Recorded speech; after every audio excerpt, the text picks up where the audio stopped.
Shalom, selamat pagi, selamat berjumpa kembali dalam mimbar gereja GBI Galilea. Kita bertemu kembali di udara dan bersama-sama kita mau menikmati firman Tuhan pada minggu ini melalui kitab Nabi Yesaya pasal yang ke-43 ayat yang pertama sampai keempat, yaitu tentang hidup. Hidup adalah barang yang sangat berharga yang diberikan kepada kita cuma-cuma, tetapi harus dibayar kembali sebagai tanda penghargaan kita kepadanya. Kita lihat bersama-sama di dalam ayat yang pertama. Janganlah takut, sebab aku telah menebus engkau. Aku telah memanggil engkau dengan namamu. Engkau ini kepunyaanku.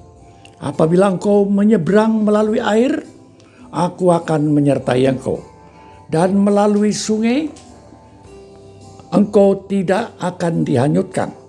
Apabila engkau berjalan melalui api, engkau tidak akan dihanguskan. Dan nyala api tidak akan membakar engkau. Sebab akulah Tuhan Allahmu yang Maha Kudus, Allah Israel, Juru Selamatmu. Aku menebus engkau dengan Mesir dan memberikan Ethiopia dan Seba sebagai gantimu. Oleh karena engkau berharga di mataku dan mulia, dan aku ini mengasihi engkau. Saudara-saudara, ada satu istilah, hutang darah dibayar dengan darah. Hutang nyawa dibayar dengan nyawa. Hutang uang harus dibayar kepada bank. Hutang budi dibawa mati. Itulah yang dilakukan oleh Tuhan kepada kita semuanya. Kita ini adalah orang-orang yang sangat berharga di mata Tuhan. Diperlakukan kita sebagai biji mata Allah. Dikelilingi, diawasi, dijaga, sampai dikatakan menyeberang air tidak akan hanyut. Berjalan di tengah api yang bernyala tidak akan hangus, sebab Allah Juru Selamat, Juru Penolong. Oleh karena apa? Oleh karena engkau berharga di mataku. Berharganya karena apa? Kita ini adalah makhluk yang mulia. Dan Tuhan mengasihi kita. Bila kita tahu bahwa hidup kita ini berharga, maka perlu kita merawat hidup ini dengan baik. Untuk hidup memang tidak gampang. Orang hidup harus makan. Untuk dapat makan, ia harus bekerja. Untuk dapat bekerja dengan baik, ia harus belajar. Dan setelah belajar berhasil, ia harus mengeluarkan buah. Dan buahnya itu tidak datang dengan sendirinya, tetapi karena berkat yang Tuhan berikan. Dan itu harus kita bayar kepada yang memberikan buah kepada kita. Bayar dengan apa? Bayar dengan tubuh kita. Mengapa hidup kita ini berharga? Sebab kita ini adalah ciptaan segambar Allah. Ciptaan segambar Allah. Berbeda dengan tumbuh-tumbuhan. Tumbuh-tumbuhan hidup, layu, mati, selesai. Berbeda juga dengan hewan. Hidup, mati, selesai. Paling-paling dia menjadi korban. Untuk dijadikan korban. Manusia lain. Sebab manusia segambar Allah yang mulia. Manusia mempunyai akal budi, mempunyai hikmat, tetapi binatang tidak. Manusia punya etika, punya tata krama, binatang tidak. Hewan hanya berusaha bagaimana ia bisa makan untuk hidupnya pada hari ini. Oleh karena itu kita harus tahu bahwa kita ini berharga dan mulia di hadapan Allah. Ia telah menebus kita. Ia telah membeli kita. Yang seharusnya kita tuh mati dihukum. Tetapi Allah mau mengampuni apabila kita mau percaya. Ia telah turun dari surga menjadi manusia, mati di atas kayu salib, mengganti kita sebagai manusia. Dan oleh darahnya kita ini ditebus. Dalam 1 Korintus 6 ayat 20 mengatakan, sebab kamu telah dibeli dan harganya telah lunas dibayar. Karena itu muliakanlah Allah dengan tubuhmu.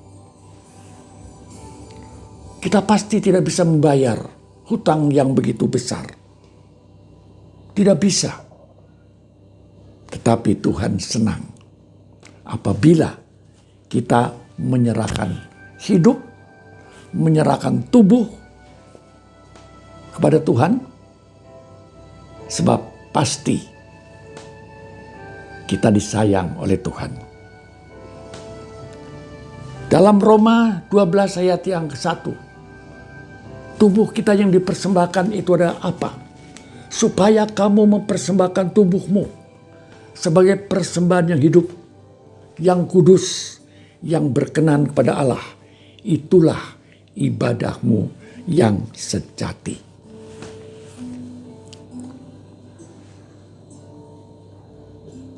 Saudara-saudara,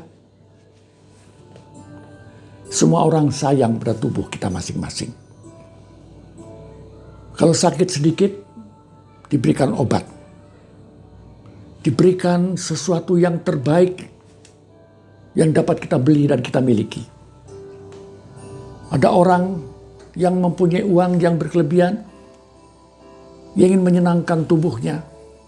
Diberikan perhiasan yang bagus, emas, intan, berlian, baik di cincin, di anting-anting atau di kalung, supaya berharga. Tetapi sesungguhnya bukan itu. Karena itu hal yang keliru. 1 Petrus 3 ayat yang keempat mengatakan, perhiasanmu adalah manusia batiniah yang tersembunyi dengan perhiasan yang tidak binasa, yang berasal dari roh yang lemah lembut dan tentram, yang sangat berharga di mata Allah. Inilah kunci untuk menerima berkat. Lahir batin 100% kepada Tuhan. Dan dari Tuhan kita menerimanya. Kita segambar dengan Allah karena apa? Karena kita punya roh. Binatang tidak punya roh. Apalagi tumbuh-tumbuhan.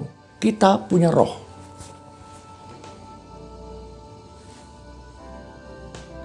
Saudara-saudara, kalau ada satu contoh, keluhan seekor babi kepada sapi. Sapi, engkau berbahagia, sebab engkau menjadi binatang yang sangat dihormati, yang sangat didewakan, apalagi di India. Sehingga orang tidak akan mau mengganggumu, dan kamu dapat hidup dengan tenang. Apa iya? Tidak juga. Sapi-sapi juga disembelih dan menjadi makanan bagi orang banyak. Tetapi babi yang mengeluh ini mengatakan bahwa aku nasibnya buruk. Kadang-kadang aku ibaratkan seperti orang yang tidak baik. Digambarkan orang seperti babi.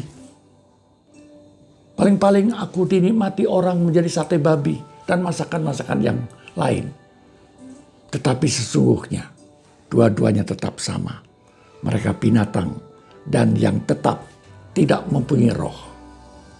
Itulah, saudara-saudara, kematian kita adalah kematian yang sangat berharga.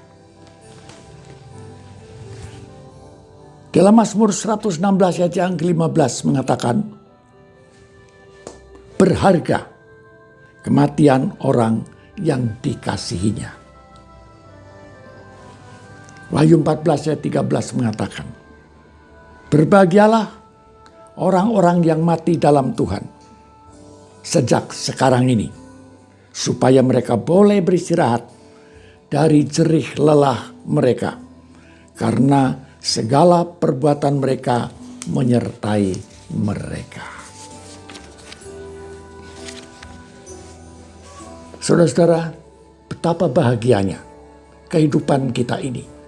Sekarang memang nampak menderita. Banyak orang yang susah, banyak orang yang sakit, banyak orang yang menderita. Tetapi inilah tanda-tanda bahwa kehidupan manusia sudah menjadi semakin susah, semakin berat. Tanda-tanda zaman yang akan segera kita lewati. Orang yang tahan menderita, orang yang tetap sabar dan setia dalam menghadapi tantangan, Tuhan akan memberikan kepada kita satu penghargaan. Penghargaannya itu apa? Penghargaannya adalah kita akan diberikan oleh Tuhan mahkota, yaitu mahkota kehidupan. Sebab itu kita perlu bertahan di dalam penderitaan kita. Kita akan diberikan mahkota, tetapi si iblis bersama dengan pengikut-pengikutnya akan dilempar ke dalam api neraka, dan mereka akan menderita sepanjang zaman, dan kita tentu tidak mau. Dalam Wahyu 2 ayat yang 10 mengatakan, jangan takut terhadap apa yang harus kamu derita. Sesungguhnya iblis akan melemparkan beberapa orang dari antara kamu ke dalam